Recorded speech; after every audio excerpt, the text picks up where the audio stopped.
بسم اللہ الرحمن الرحیم۔ السلام علیکم ورحمۃ اللہ وبرکاتہ۔ دوستوں، میرے ناول میرے ہم سفر میرے ہم نشیں میں آپ دوستوں کو خوش آمدید۔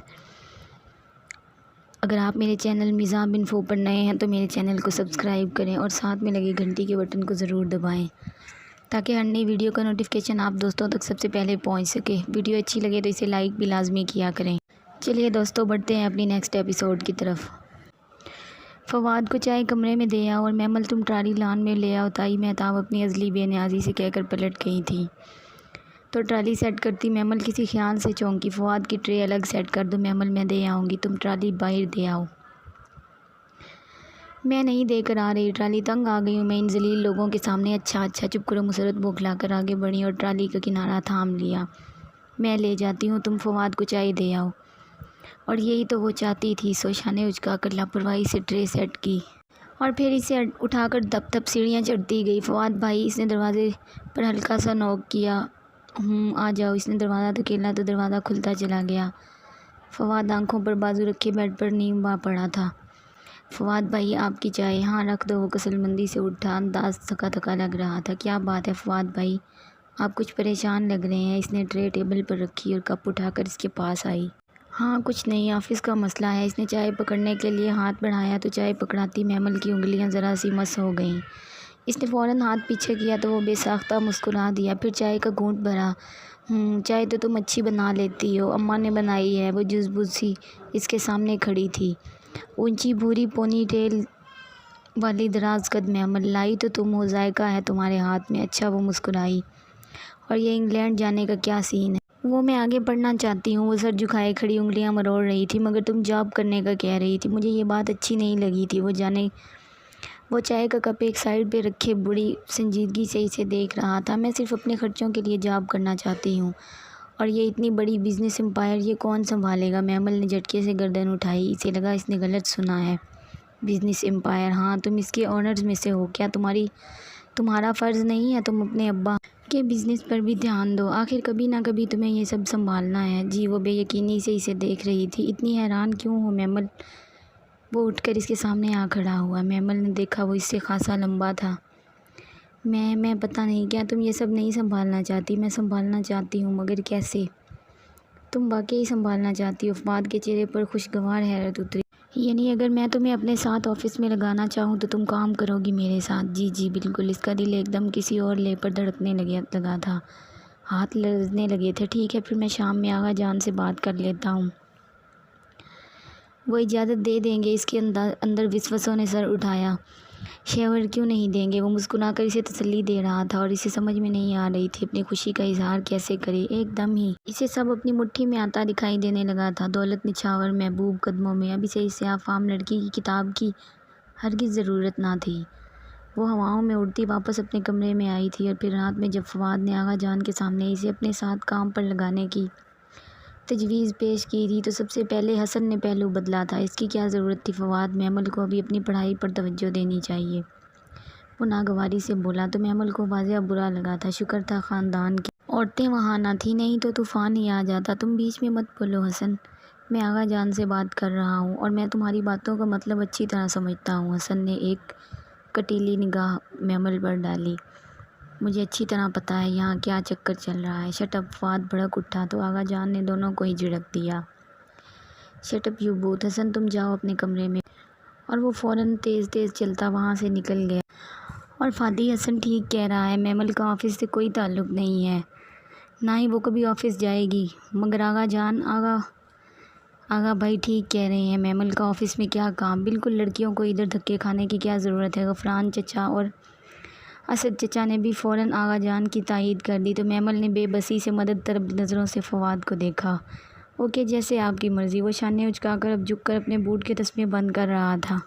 اس کا دل جیسے کسی گہری کھائی میں جا گرا۔ وہ تیزی سے بھاگتی ہوئی کچن میں آئی اور سنک پر جھک کر پھوٹ کے رونے لگی۔ اس کے آنسوؤں کے ساتھ سارے خواب گرتے بہتے چلے گئے۔ وہ اتنا روئی کہ ہچکی بن گئی تو بالآخر نل کھول کر منہ پر پانی ڈالنے لگی۔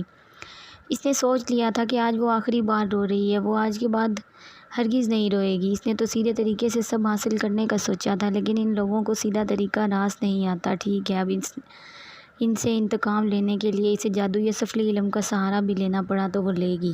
اسے اب صبح کا انتظار تھا۔ صبح اسے بس اسٹاپ پر جا کر اس سیاہ فام لڑکی سے وہ کتاب لینی تھی، ویسے نہیں تو ایسے صحیح۔ چہرے پر ٹھنڈا پانی ڈالتے ہوئے اس نے نفرت سے سوچا تھا۔ صبح اسے کالج نہیں جانا تھا، ایگزامز ختم ہو چکے تھے، مگر وہ پھر بھی بہانہ بنا کر مخصوص وقت سے آدھا گھنٹہ پہلے بس اسٹاپ پر چلی گئی اور اب مسلسل بینچ کے آس پاس ٹہل رہی تھی۔ سیاہ فام لڑکی ابھی تک نہیں آئی تھی۔ میمل بار بار کلائی پر بندھی گھڑی دیکھتی، پھر بے چین نگاہوں سے گردن ادھر ادھر گھماتی، بھوری اونچی پونی بھی ساتھ ساتھ ہی جھولتی۔ اسے شدت سے اس لڑکی کا انتظار تھا اور آج تو لگ رہا تھا وقت بہت دیر سے گزر رہا ہے۔ بالآخر وہ بے چین ہو کر بینچ پر بیٹھی اور سر کو دونوں ہاتھوں سے تھام لیا۔ کیا میرا انتظار کر رہی تھی؟ کسی نے اس کے کندھے پر ہاتھ رکھ کر کہا۔ وہ کرنٹ کھا کر اٹھی۔ وہ سیاہ فام لڑکی سامنے کھڑی مسکرا رہی تھی۔ میں تمہارا ہی ویٹ کر رہی تھی اور میں جانتی ہوں کہ کیوں۔ وہ آرام سے بینچ پر بیٹھی، بیگ کا کندھے سے اتار کر ایک طرف رکھا اور کتاب احتیاط سے گود میں رکھی، پھر جیسے فارغ ہو کر میمل کا چہرہ دیکھا۔ تم تھک گئی ہو؟ ہاں میں تھک گئی ہوں، میں تنگ آ گئی ہوں۔ اس دنیا میں میرے لیے کچھ نہیں ہے، کوئی نہیں ہے۔ ایسے نہیں کہتے، ابھی تو تم نے وہ کچھ لینا ہے جس کی چمک سے تمہاری آنکھیں چکا چوندھ رہ جائیں گی۔ ابھی تو تم صحیح راستے پر آئی ہو۔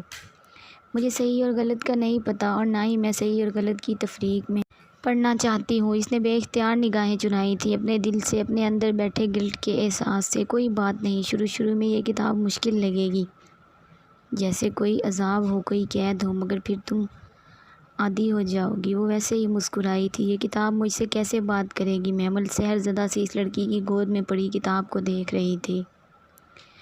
روز اس کا ایک صفحہ پڑھنا، اگر مشکل لگے تو میں تمہیں کچھ ایسے لوگوں کا پتہ بتاؤں گی جو اس کتاب کا علم سکھاتے ہیں، بالکل چپ چاپ خاموشی سے اپنا کام کرتے ہیں۔ میں تمہیں ادھر لے جاؤں گی۔ وہ تمہیں اس قدیم کتاب کا علم سکھائیں گے جس میں یہ کتاب لکھی ہوئی ہے۔ پھر جب تم روز اس کا ایک ایک صفحہ پڑھنے کے قابل ہو جاؤ تو تمہیں پتہ چلے گا کہ ہر صفحہ تمہارے لیے یسٹرڈے کی روداد ہے اور تمہیں ٹمارو کی تدابیر بتائے گی۔ اور اگر میں ایڈوانس میں ایک صفحہ آگے پڑھ لوں تو مجھے اپنے آنے والے کل کا علم ہو جائے گا، ہے نا؟ نہیں، تم ایک دن میں پوری کتاب بھی پڑھ لو تب بھی وہ تمہاری یسٹرڈے کی روداد سنائے گی، لیکن اگر وہی صفحہ تم اگلے دن پھر سے پڑھو تو وہ اس دن کے حساب سے تمہاری گزشتہ دنوں کی روداد بن جائے گا۔ کیا مطلب؟ وہ الجھ سی گئی۔ یہ کیسے ہو سکتا ہے؟ ایک صفحے کا ایک دن میں ہی مطلب بدل جائے؟ اگر یہ نہ ہوتا تو کیا آج تم اس کتاب کی طرف یوں کھینچی چلی آتی؟ تم واقعی سچ کہہ رہی ہو۔ وہ اندر ہی اندر خوف زدہ بھی تھی۔ تمہیں شک ہے کیا؟ نہیں، مگر تم مجھے یہ کیوں دے رہی ہو؟ تمہارا اس میں کیا فائدہ؟ اپنی دانست میں میمل نے خاصا عقل مندانہ سوال کیا تھا۔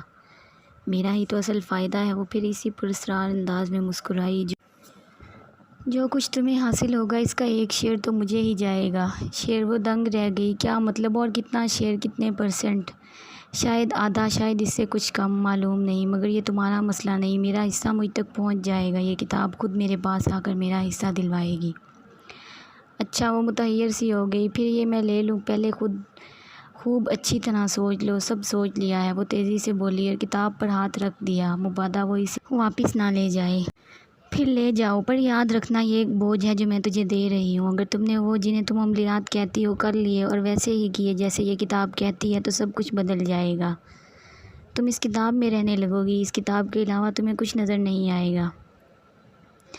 دیوانی ہو جاؤ گی، مجنوں۔ اور پھر اگر تم نے اس کو چھوڑنا چاہا تو تباہ ہو جاؤ گی۔ جو ملا تھا وہ بھی کھو دو گی اور جو پہلے سے تھا وہ بھی عذاب بن جائے گا۔ جاؤ، اسے لے جاؤ۔ اس نے سیاہ جلد والی بھاری کتاب اٹھا کر اس کی طرف بڑھا دی اور جب میمل نے اسے لینے کے لیے ہاتھ بڑھائے تو لرز رہے تھے۔ Thank you. کیا یہ مجھے تمہیں واپس کرنی پڑے گی؟ نہیں، اور جب میں پوری پڑھ لوں، ختم کر لوں تب پھر سے شروع کر لینا۔ یہ کتاب کبھی پرانی نہیں ہوگی۔ Thank you. کپکپاتی انگلیوں سے کتاب پکڑے تیز تیز چلتی گھر کی سمت بڑھ گئی۔ کتاب کی سیاہ جلد سرد تھی، بے حد یخ سرد۔ کوئی اسرار تھا اس میں، کوئی قدیم راز جسے وہ آج بے نقاب کرنے جا رہی تھی۔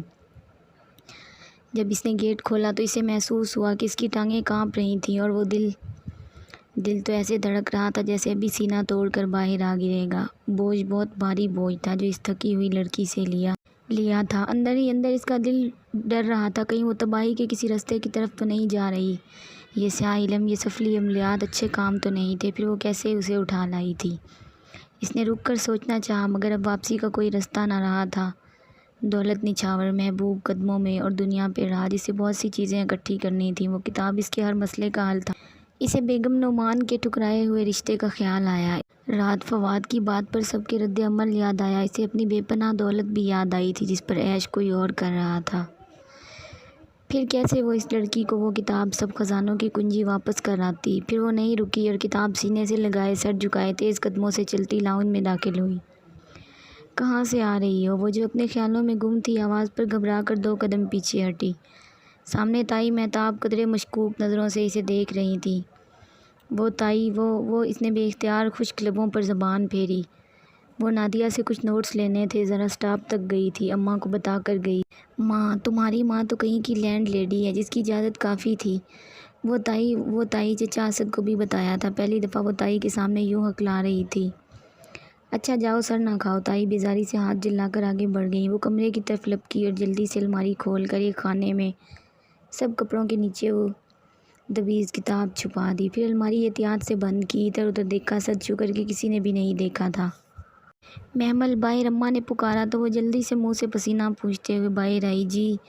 مسرت جو کچن میں سارے گھرانے کا ناشتہ بنانے میں مصروف تھی، پین میں انڈا پلٹتے ہوئے مڑ کر اسے دیکھا۔ تم تو کالج گئی تھی، اتنی جلدی کیسے واپس آ گئی؟ جی بس، خیریت؟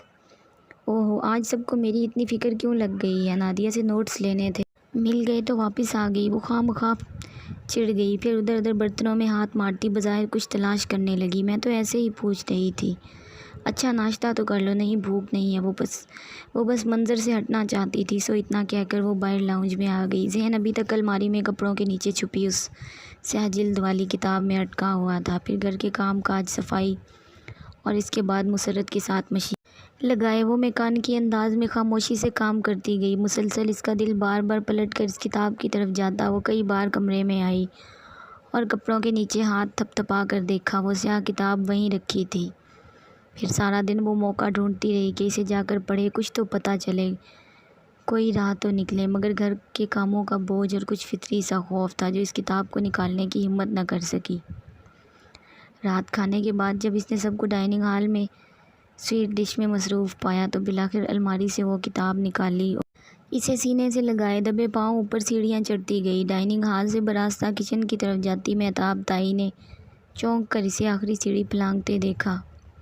یہ محمل کیا کرتی پھر رہی ہے آج؟ انہوں نے پیچھے سے چاچی نائمہ کو آتے روک کر سرگوشی کی۔ ابھی کوئی کتاب پکڑے اوپر گئی ہے۔ جاری ہے دوستو، اگر آپ کو ویڈیو پسند آئے تو اسے لائک لازمی کیجیے گا۔ شکریہ۔